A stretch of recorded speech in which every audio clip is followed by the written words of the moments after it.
Welcome to the Putback here on SNY.TV. I'm Ian Begley, SNY's NBA insider and host of the show. Today, we've got a special mailbag edition of the Putback where we're answering your questions about the Knicks coaching search, the Knicks offseason, the NBA offseason in general. We've got the draft coming up. Joining me today is SNY's social media guru, my friend and yours, Matt Spendley, the Big Spend. He's going to be relaying your questions to me, and we'll get right into it. What's up, Ian? How's the offseason been so far? I know it's been busy with the coaching search. How you feeling? Yeah, that hasn't started yet for me. Let's talk in mid-July. That'll be my offseason. All right, we'll hit you up. When you're on the beach, we'll check in on you. Let's get right into it. All right, our guy, Alex B. from Twitter, who we've had on the show before, Knicks Central. It's well documented that the Knicks reached out to 5 different teams for permission to interview their employed head coaches. Do you think it was at all a smokescreen to avoid tampering charges for Wynn, or if they circle back to Jason Kidd, who you've reported on recently? So what do you think about that? Yeah, I'm not sure if it's about the tampering charges. It might be, but I think more so what happened with them reaching out there was they just didn't have a shoe-in replacement when they decided to let Tom Thibodeau go, right? I mean, this is very different from Leon Rose's first coaching search where you kind of had Thibodeau all along, but you took your time and you interviewed dozens of candidates and you ended up with Thibodeau. This time there is no coach at the end of the line where you know you're going to end up with him, and maybe you go through a process and end up with that coach anyway. So that's why they were reaching out to those teams to see if their coaches were available to discuss the possibility of coming over to New York. And I don't see it as much of a tampering thing as it was just, hey, we have to do our due diligence. We have to find out who's available, who isn't available. We need to know about the landscape as we embark on this coaching search. And I think that's where you are with this thing right now. Right. And speaking of Kidd, our next question goes right into that too from our guy, KNYT Hoops. Hey, Ian, is Jason Kidd still the favorite to land the Knicks job at the moment? So just generally kind of painting the landscape where we're at right now based on what you know with Kidd and then with other candidates. What are we looking at right at this moment? Yeah, I mean, look, I think that I've done these enough to know that there are so many factors beyond anything I would know in the moment where it's hard for me to pick a favorite. I'm sorry, that's probably a cop-out for you guys, but that's just the reality of these coaching searches and kind of there's so many different factors at play. But, we know, obviously, that Taylor Jenkins interviewed with the Knicks, Mike Brown scheduled to interview with the Knicks, and Jason Kidd, to my knowledge, as of earlier this week, was still a possibility. So that's kind of where it sits. I do think that, Jenkins and Brown have been, the focus. I don't know if there's a list, but I think they're in that top tier of the Knicks options. And then Kidd, obviously more of a wild card because he is under contract with Dallas. But I think they're still kind of waiting to see there on a final decision. But to me, that's a wild card. So I guess if I had to pick one, if you're making me pick one, I would probably pick Taylor Jenkins, given all the factors that we know about. You're allowed 3 cop-out answers. That's one that you've used already. So just know we got a ways to go, but you're good. Ian, I know you also reported that Jenkins and Brown are interviewing with the Knicks this week. Is that correct? Yes. I believe I know Jenkins got the first interview. I believe it already happened. I'm not 1,000% sure on that. Okay, got it. One more Kidd question from Knicks Chat 112. With Jason Kidd apparently still in the mix, what is a possible pathway to him being interviewed / potentially hired? So we know that the Mavericks denied the Knicks permission, but he also hasn't been ruled out as a candidate. So just from Knicks Chat's question, what would that look like if that was to heat up in any way? Yeah, as it sits, Dallas has zero interest in giving New York any kind of permission to speak with Kidd. They've already denied it once, so we know that, and that's still the case. I've been checking in pretty regularly over there, and Kidd has been engaged on all things Dallas, as far as I can tell. He was involved in that Cooper Flag meeting. I don't know if they did a workout too, but he was involved in that. So he's been acting like the Dallas Mavericks head coach. And I think what it would take there is Jason Kidd to make things uncomfortable in terms of taking something to ownership or Nico Harrison. They just, by the way, Kidd and Harrison happen to share the same agency with Excel Sports, which I find interesting.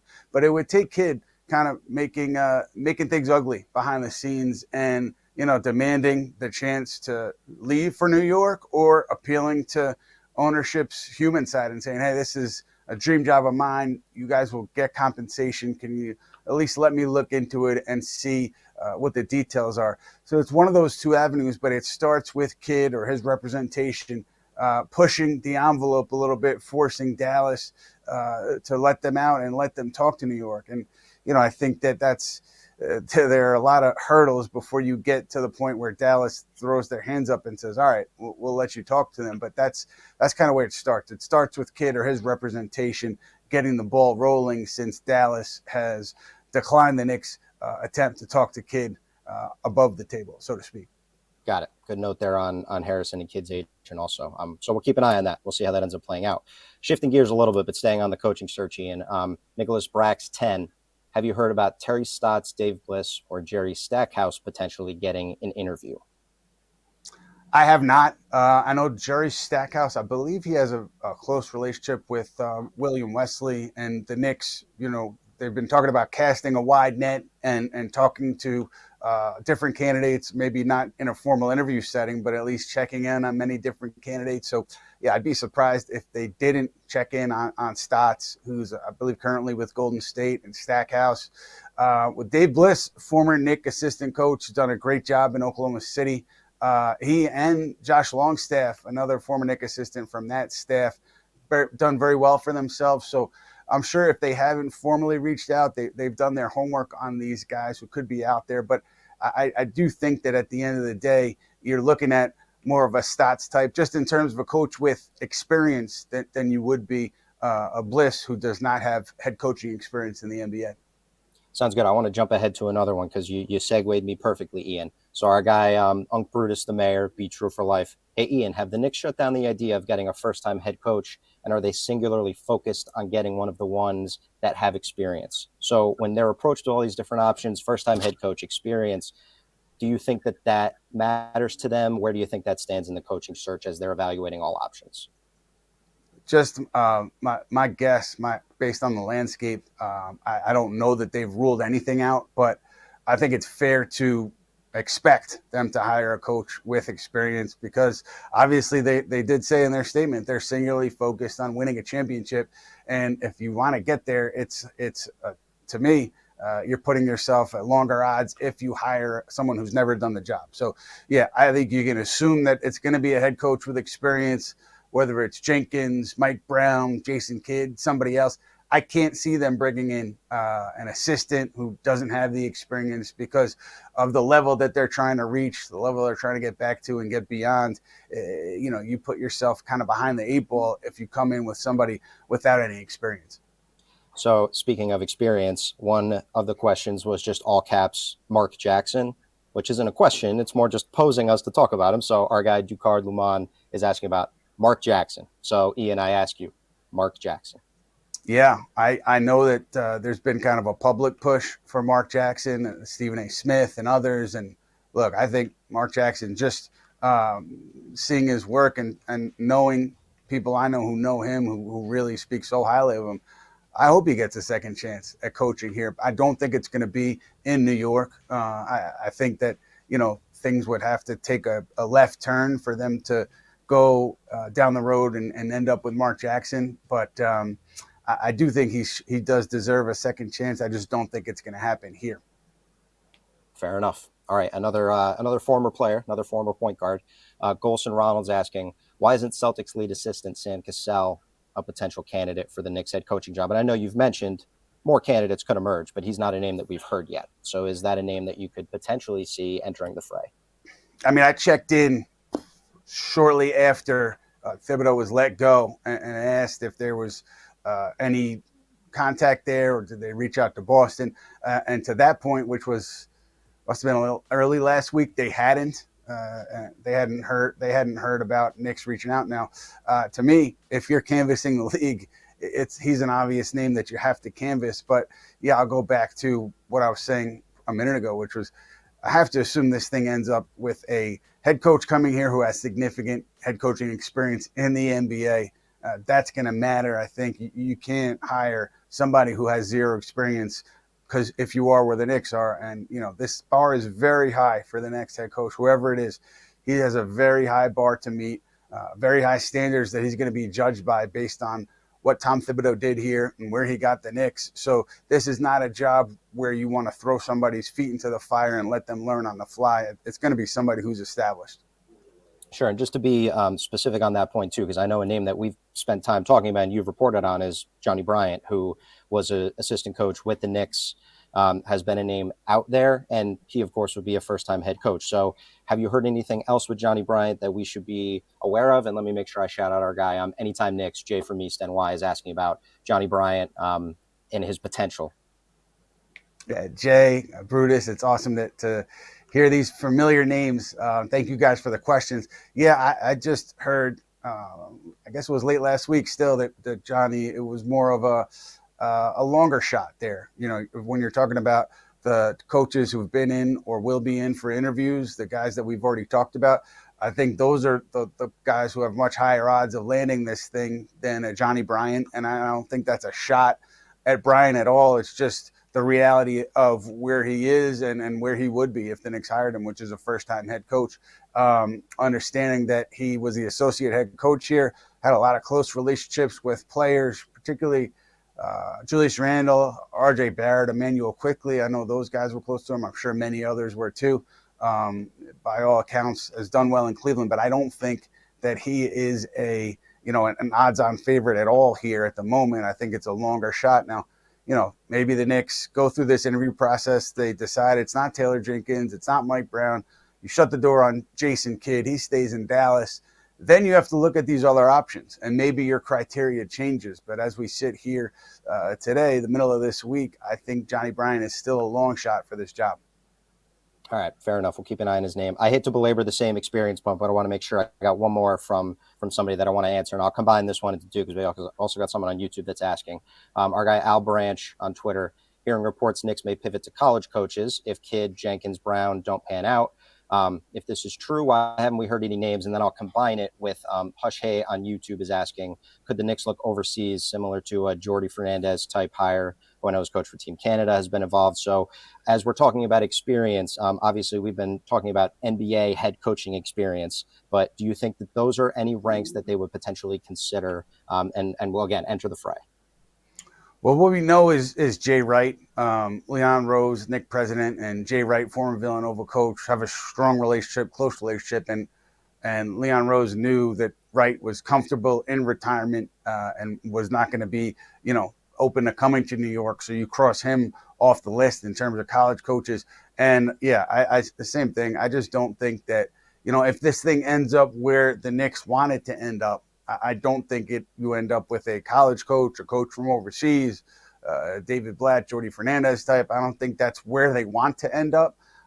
If they do ultimately end up there, it means that the plans, plan A, plan B, whatever you want to call it, did not pan out, and they had to settle for whatever, option C, option D, whatever you want to call it. I just don't think that that's at the forefront right now.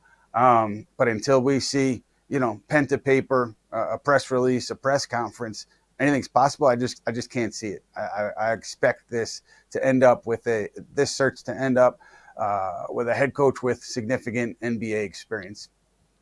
Fair enough. Last one before we kind of segue into some other offseason topics. John Gersberger wants to know, with the draft coming up and trades likely to be made, doesn't it make sense that the front office would decide on a candidate faster than when they hired Thibs in 2020, which seemed like a lengthy search process? So a timeline here, do you think the offseason starting to move with the finals potentially being done as soon as Thursday, do you think that timeline could potentially matter for them, that they would like to get a candidate sooner rather than later to kind of advance their offseason moves? I do think that I don't want to speak for Leon Rose, but I do think that in a perfect world, you do get somebody in by the end of this week, early next week. But they have talked a lot about, the idea that this is going to be a long search. We're going to do our due diligence. And if that's the case, you've interviewed, you've interviewed two head coaches. Does that mean you're going to bring in a bunch of other guys and this is going to drag beyond the draft? if you are doing your due diligence and you want to have formal interviews with these coaches, just looking at the calendar, it seems like it's going to have to. But I do think that with Jenkins in and with Brown in or coming in, I do think you're going to be able to kind of rule certain things out, and maybe one of these coaches in the interview process really puts himself head and shoulders above the rest of the field. And I think that would allow you to make a quicker decision. But yeah, we'll see. I think, perfect world, they do have somebody in place for the draft, but also they have the 50th pick, and I understand trades are going to happen, but the Knicks are not going to get involved in the Kevin Durant deal unless they're a third team. And then the other one is Giannis Antetokounmpo, and he's on the record speaking to an overseas outlet, I think, talking about wanting to win a championship and run it back with the Bucks. We haven't seen anything beyond that, but nothing that leads you to believe that Giannis is going to pound the table, demand a trade before the draft here. Sure. Right before we get into all the free agency stuff and trades, because again, you segue me perfectly. Anything else on the coaching search that we haven't hit, that we didn't get asked by our lovely fans, that you want to touch on before we move on to some other transactional stuff? Yeah, I think the one interesting thing to me was Billy Donovan with the Knicks reaching out to Chicago. I do think Chicago denied the request, obviously, but I do think that there was, some gray area there where maybe Billy had wanted to see what was going on here in New York and have a formal conversation. And then, he turns around and he gets an extension from Chicago. So he clearly benefits financially there from the Knicks' interest. And I do think the interest was real on both ends, but obviously good for Billy Donovan getting some more money there. I just wonder if anybody else is going to land an extension because of that, but that's not something that Knicks fans care about. They want to know who's going to end up here. We don't know yet, but hopefully we find out sometime soon. For sure. And let's move right into that. So Shiz86 is asking, any truth to the Jaren Jackson Jr. rumors? The YouTube chat is buzzing about Jaren Jackson Jr. We saw the Grizzlies trade Desmond Bane to the Magic for quite the haul of draft picks. Could that portend them having a bit of a different direction? Obviously, a lot more to be seen. But with the Knicks specifically, Jaren Jackson Jr. rumors, people are asking, what do you think? I mean, look, their messaging after the Bane trade has been, we're not going to move John Morant. We're not going to move Jaren Jackson Jr. The Knicks, they did hire Jaren Jackson Jr.'s dad, Jaren Jackson Sr., to work with their G League club right when Leon Rose took over, I believe, or if not soon thereafter. And you can connect the dots there in terms of, potential interest. I haven't heard anything specific to Jaren Jackson Jr. and the Knicks right now. Doesn't mean it's not real, but I haven't heard anything specific there. It would be a seismic move, and it would be kind of letting everybody know that you don't believe in the core that you put together just 12 months ago. So I'd be a little bit surprised if that kind of a caliber of trade ended up with a Jaren Jackson Jr. And not a bigger name player. But let's see. I mean, Memphis, what they're saying is they're not going to move those two guys. They have all those picks. I think it's more likely that they use those picks in a trade than they do to kind of completely blow this thing up. But yeah, ahead of the draft, a lot of these questions will be answered. And Durant is obviously interesting for everybody. To me, I'll go back to something I'd said over the weekend. I know that there are voices in Phoenix who really want to have a top line starting caliber center. And you can get that in many different ways. But obviously the Durant trade is the easiest pathway to do that. The obvious one there is Rudy Gobert in Minnesota. Minnesota, continuing to have interest. Kevin Durant reportedly not willing to re-sign there, but maybe they roll the dice like the Raptors did with Kawhi Leonard, and they just go all in and see how it works out. So, yeah, that's the one that has the whole league buzzing for obvious reasons. Makes sense. And Ian, you've obviously been, I think, at the forefront of saying that the Knicks and Durant were never a pairing that made a lot of sense to you. And I just want to close the loop on that because obviously we've seen reports that, they are not going to pursue that. But Knicks Recap is asking, do you know why the Knicks changed their stance on trading for Durant? So, and he also says, appreciate everything you do for the community. Want to make sure I get that shout out there. So just when it comes to KD and the Knicks, like kind of closing the loop on that, Ian, and what you continue to kind of hear about that. Yeah, well, thank you, Knicks Recap. And yeah, it wasn't about like my opinion as if he's a fit or not a fit. It was more so kind of what I was hearing in terms of real interest there. And I never I heard that, it wasn't real. I know there was some reporting. I think ESPN and others talking about the Knicks having interest. Maybe they had the conversation at the trade deadline, but after that, going back several weeks, going into the end of the regular season, I don't think there was like real strong, legitimate interest in going ahead and trading for Durant and signing him to that extension at age 37. The why, I'm not as sure about. I don't know. I just, that was kind of the consistent thing coming out of at least my conversations was no on Durant. And look, I don't think that anything is going to change here. I think you can cross him off the list as we get closer to the draft, and maybe the Phoenix Suns get closer to making a move. The why is interesting to me, and I don't know. I don't know it strongly enough to report. Certainly, if that changes, you'll be able to read that on sny.tv sometime. But yeah, we'll see. I'm really curious to see where he ends up and what players are involved and how it might impact the Knicks in a tangential way. Plugging your reporting is my job, Ian, but nice job there. You did great with it. Stainless. All right, I want to ask Derek Sullivan, Trules is asking, what are the chances one of the Brunson pals, the Villanova guys, Hart or Bridges, is traded? So we know that Mikal Bridges is extension eligible this offseason. I feel like that's a big story and a big kind of building block to see how the Knicks end up going. So I'm curious both with a Mikal extension and then to answer Derek's question, what are the chances one of them is potentially traded this offseason? I would have said, significant if Giannis Antetokounmpo was out there and had requested a trade and, had asked to come to New York, and there was kind of the winds blowing Giannis towards the Big Apple here.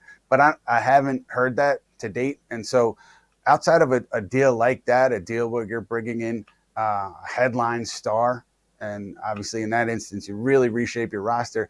Outside of that, I don't think the chances are high that either of these guys get moved. I think it's more likely the Knicks run it back, the Knicks add depth on the bench, and maybe a Hart or a Robinson is moved if there's an opportunity to upgrade. But I just don't see it as likely, specifically with those two guys. I mean, you gave up so much for Mikal Bridges, and that's not a reason to automatically extend him, but I would think he's much more likely to extend here and to be here for a while than he is to get moved this summer, because there's no Giannis talk and there's no player comparable to him kind of banging the table and looking to get out of his current situation that the Knicks would be interested in. And so that's kind of where it sits for me at the moment with Hart and with Bridges.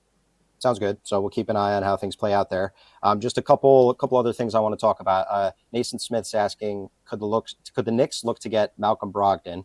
And I kind of want to loop in another question that's been out there too, just about the way that the Knicks can build out this roster, given their limited cap space and given that they're kind of sitting in the middle of that apron. We know that they'll have that taxman level exception, but that also sometimes will have some apron, ramifications. So let's talk Brogdon. I know Luke Kennard's been a name out there. Some other guys that are in that space. And then right after, I'll ask you just kind of how you see the Knicks filling out the roster with other types of players. Right. And so you hit it, Matt, with the exception. I believe it starts at $5 million. That's what they would have access to at the moment. And with Brogdon specifically, the Knicks had a chance to trade for him from Portland when he was healthy. I think that was a couple trade deadlines ago, and they didn't then. And I think that there wasn't a big appetite for him then. Is it different now? I mean, coming off an injury, what's the price going to be? They don't have a ton of money to spend. I can't give you a definitive answer, but just based on the history there and the context of it all, I'd be a little bit surprised if it was him who they turned to at the backup point guard role. I do know he's on Dallas's list. Dallas obviously needing a point guard with Kyrie Irving rehabbing from surgery. I don't know if he's at the top of Dallas's list or somewhere in the middle, but he is there, Brogdon. And so the Mavs obviously are going to dictate a lot of that point guard movement. Knicks, to me, if you're looking for a backup there, I know that, there was even some kind of canvassing during the year of the backup point guard market. So I would assume they go back there in the offseason. And then, Matt, you said it, the exception, you're going to have veterans minimum exceptions. I believe if you use that exception, you do get hard capped at the second apron, though. Check me on that. And then if the Knicks wanted to, they could trade off some salary and dip under that apron, and then you get to the full mid-level, which I think starts at $14 million, and then you're capped, I believe, at the first apron. So a lot of ramifications there for the money for the Knicks right now, but the idea that they even have wiggle room to spend it all, I think, is you go back to Jalen Brunson, his extension, him taking less to come back here and extend, and that's giving the Knicks the financial wiggle room that they currently have, and that'll be the case too for next summer, no matter where you land with Bridges. If you extend them, Knicks, any wiggle room they have will be because of what Brunson chose to do last summer with the extension.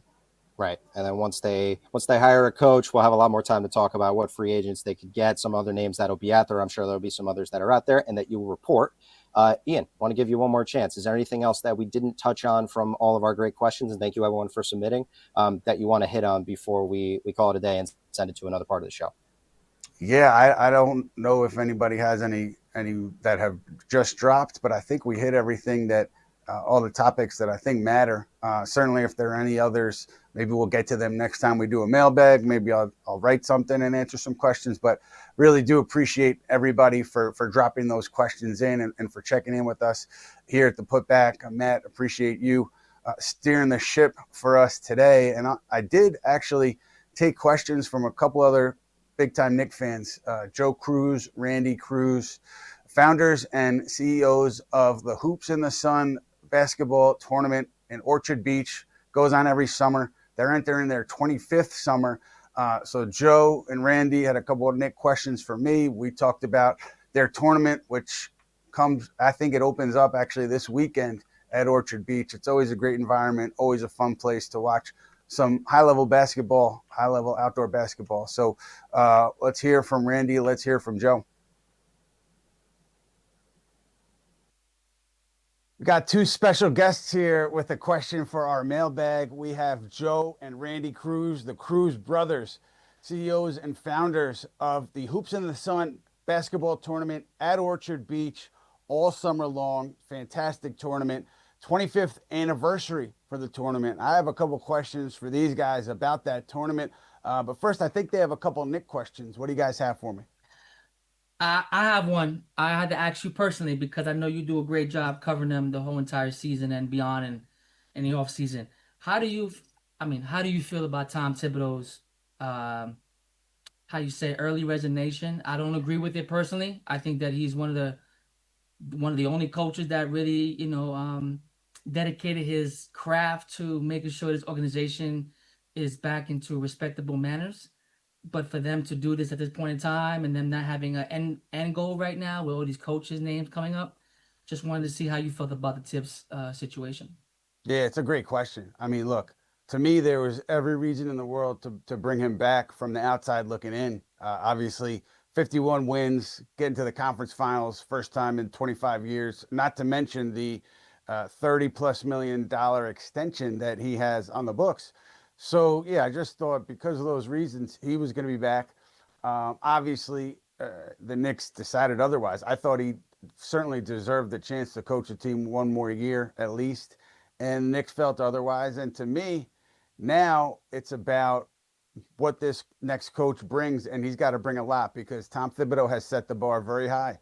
51 regular season wins this past year, conference finals. I mean, if you fall short of those thresholds or even, more importantly, the conference finals, everybody's going to kind of be scratching their head and looking sideways at the coaching decision that you made this offseason. So, front office, really, put themselves under the microscope with this move. They've got to hire the right coach. They've got to hire the coach that could get the Knicks to that next level, which is getting through the conference finals into the finals. So high bar for the next coach. I thought that it made all the sense in the world to bring Tom Thibodeau back for at least one more year. They felt otherwise, and so let's see where it goes from here. But a lot of scrutiny for that next head coach, whoever it may be. So my follow-up question to you, Ian, is do the Knicks even come back to Thibodeau and say, listen, we made a big mistake. There's nobody on the market better than you. We made a huge mistake. I don't know how you can really make those ends meet again, but is that an option at all, Ian? Look, I feel like men our age, we've probably all swung back if we ended a relationship and had second thoughts and tried to swing back and see if there was a chance. I don't think that's going to happen in this case, though. I don't think Thibodeau, I'm sure was not happy with how things ended. Yeah, I can't see it happening. Listen, Ian, I'll start with this. Joe and I have known you for a very long time, probably 15 plus years in the game. Just seeing you cover this team from New York Post and ESPN New York, and now doing a great job at SNY. And I see your background, all your credentials, for everywhere you've been. How does it feel? Because you covered this team for such a long time. Just as a person, as a fan of just now, you're covering a really good team, a good squad, a better organization than what it was back in the days. You're playing basketball, meaningful basketball in April, May, and hopefully one day in June. Just you as a fan, how has your experience been covering this team now as we go later on in the springtime? Yeah, I mean, like just as a reporter, playoff atmosphere, it's just fun to be there and to cover a series and to cover how a series unfolds and, adjustments over the course of a series. There's always storylines, different narratives to follow. And then the basketball, is the basketball. And it's really, really fun to cover that, over the course of 4, 5, 6, 7 games, whatever it is. So that's been a lot of fun in terms of covering the postseason. And, for me, win, lose, or draw, I don't really get too involved in terms of loving, not loving, and whatever happens. I just try to find an interesting way to look at what's going on. But I will say this: I think I'm a little strange because I got used to, the losing and the dysfunction and the firing a coach and the firing of a team president and hiring and the palace intrigue. I got used to that, so I was out of my comfort zone when this team started winning. I'll be honest, but it has been fun to cover, meaningful basketball in the spring. It's a great point, Randy, just being in the Garden and the visiting arenas, just loudest places that I've been in my career. And it's been a real pleasure and a privilege to be in those places. Yeah. If I got one more real quick, generically, what can the Knicks do to kind of take the good from this year and kind of follow that Indiana path? Because they made the conference finals last year, they lost, but now they're in the NBA finals this year. So what can we do? What are the good things that we take away from this year to bring back next year? It's a great point, Randy, about the Pacers' path and how they've done it, because that's exactly what the Knicks want to do. In my mind, it's depth, right? It's figuring out who you want back from a Landry Shamet, a Campaign, a Precious Achua, a Miles McBride, and how you want to upgrade that depth. And so that to me is the most direct path this offseason. Obviously, there's going to be trade opportunities. The Knicks explore those aggressively. I think obviously it depends on the fit, but I think the most likely path is going depth. And then do you look at, a backup point guard who can spell Jalen Brunson a little bit more, who could play with Brunson? I look at Tyus Jones out of Phoenix because I know that there was mutual interest with New York and Jones. Last offseason, he's a free agent, and I'm wondering about Boston. My buddy Tim Bontemps had a good point about Al Horford. The idea that, maybe Boston, because they're trying to trim salary, he might be available. Obviously, great veteran presence, has a relationship with Karl Towns. So that's kind of what I'm looking at now as we're still in the middle of this coaching search. But I agree. I think just filling out that depth is a key for this club, no matter what happens in the offseason. And I appreciate you guys asking me about the Knicks, but I want to ask you more importantly about the beach this summer. You guys have been doing it 25 years. What is it like to be 25 years in, and what excites you at this point about the tournament? Tag, you're it, Rand. Listen, 25 sounds like a long time. You've been there a few times, indoor sites, outdoor, obviously at the beach, and just seeing myself and Joe and our entire staff grow, mature, to bring what this tournament is now. We start this weekend. We're supposed to start last weekend, but the weather got to us. But listen, just keeping Dad's legacy alive, creating our own path in this social media, digital world the last couple of years, and just being different, being creative, a brand new of teams are coming in from the youth side, from the adult side. It's really like a new day at the beach, and that's what we love to do. We're bringing new talent, new coaches, new teams, new auras, and see what works, what doesn't work. But just overall, just competing in a good way, and always trying to be better, find something new and different to bring to the table every single summer. And listen, me and Joe are here doing this show with you. You've been there, your post and ESPN New York, and indoor games and spring league games, and you've always been a constant supporter of our program. Doesn't matter who our sponsors are or whatever we're doing, no matter what, you're always checking on us. Do a podcast, come by the venue, check us out. So we definitely love you and appreciate you for being there for almost 15 years and supporting us. And without you and other people in around the country and the world, we truly thank you for that. For me, Ian, is like, it's for me to see the kids that have been playing at 10 years old now playing college basketball and coming to play into the unlimited division. It's like RJ Davis and Kadari Richmond and Even Obi now, NBA Finals. Obadiah Toppin now being NBA Finals. Like these were kids in our program at 10 years old where we're trying to scoot them off the court every halftime, every time they want to shoot the basketball. So now, like them, just following their dream and just to be a part of that dream, be a platform, be a pedestal for them to kind of use this opportunity for them to elevate their game. I mean, it's surreal. Like I feel old. I remember when Ian was young and just come in the game, and I told him, I said, "Listen, you want to take a chance to do street basketball?" Come over here, and ever since then, it's been a marriage made in heaven, and seen you grow along the way, married, kids, like. So surreal. So I think time has just elapsed. I think just kind of like understanding what has happened along those 25 years, the good, the bad, and different moments. And I think that if you learn from those situations, hopefully we have another 25 years to offer service. Just a tremendous impact on the community. Summer in, summer out. You guys are there, do a fantastic job with the tournament. I advise everybody who loves street basketball or just basketball in general, get out to the beach, watch a game. It's a great venue. It's a lot of fun. You'll definitely be entertained, and just hats off to you guys for keeping it going and for reaching 25, and here's to many more.